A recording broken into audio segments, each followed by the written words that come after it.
လောကမှာထင်ပေါ်ကြောကြပြီး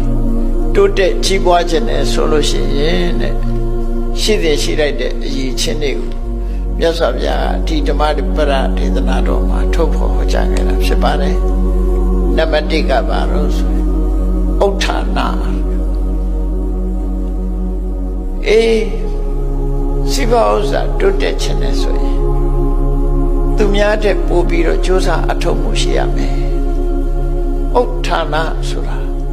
အမြဲတမ်းတက်တက်ကြွကြွရှိနေ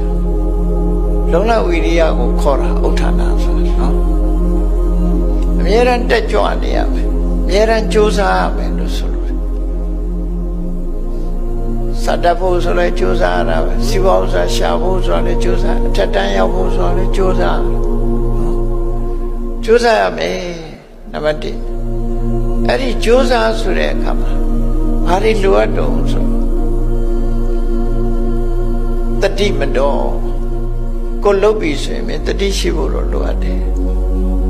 အနုမို့ဆိုလို့ရှိရင်ကိုကြိုးစားအထောက်မှုတွေတလွဲဖြစ်သွားနိုင်တယ်ပေါ့ရဲရန်တတိရှိနေဖို့လိုအပ်တယ်တတိနဲ့ကြိုးစားရမယ်အဲ့တော့ဝိရိယဆိုတဲ့အတိုင်းပဲဝိရိယတစ်ခုတည်းနဲ့ကောင်းကျိုးချမ်းသာခံစားနိုင်တာမဟုတ်ဘူးတတိရှိရမယ်ပညာရှိရမယ်ကြိုးစားအထောက်မှုရှိရမယ်ဒါစုံရမယ်သူကနော်တခုတည်းနဲ့ဘယ်ဟာမှလုပ်လို့မရဘူး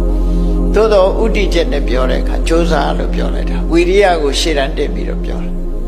ကြည့်လေလူရဲ့စွမ်းအား၅မျိုးဆိုတဲ့မှာ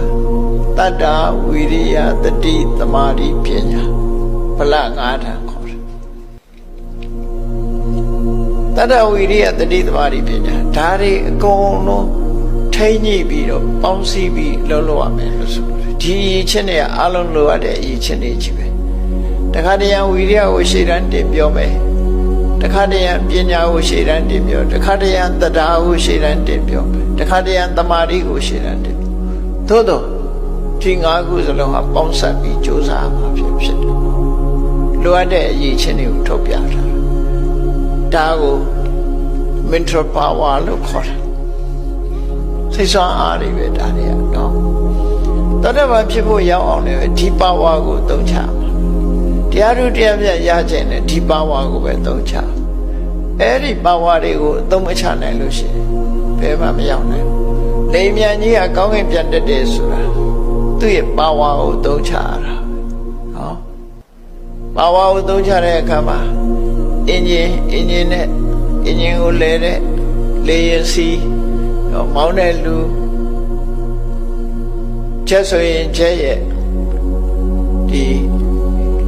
လေအားလုံးကောင်းကင်မြန်ကိုကောင်းကင်ပေါ်မှာဒီလေးပင်နဲ့အရာကြီးတစ်ခုပြတ်တက်သွားဖို့ဆိုတာ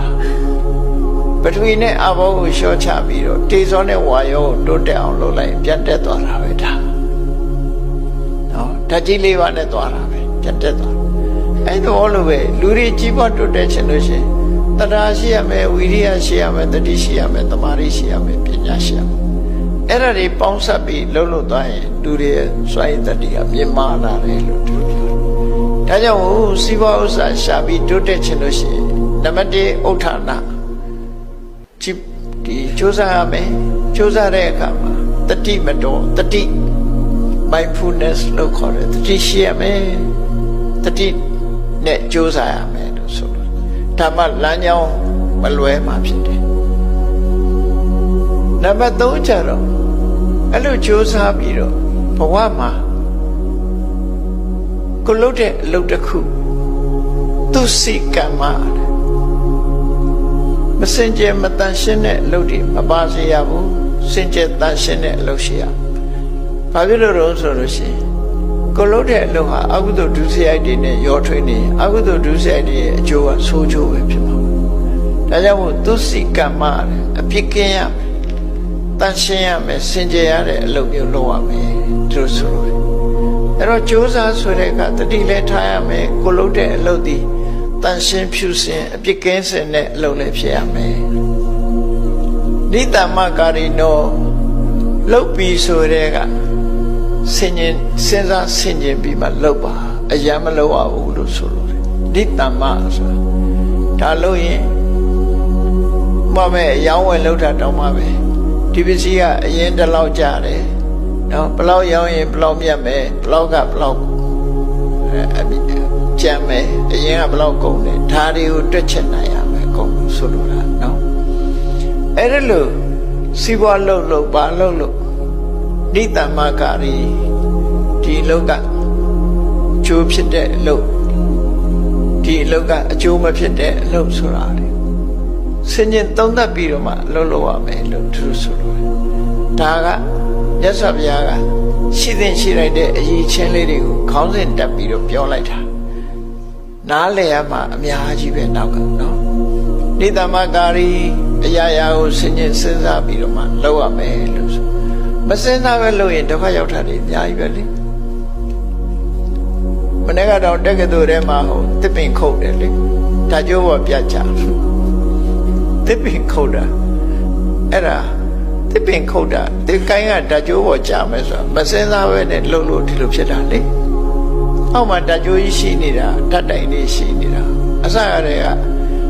ဒီဆင်ញင်စဉ်းစားလုပ်မယ်ဆိုရင်ဒီလိုအမှားယွင်းမျိုးမဖြစ်နိုင်ဘူးလေ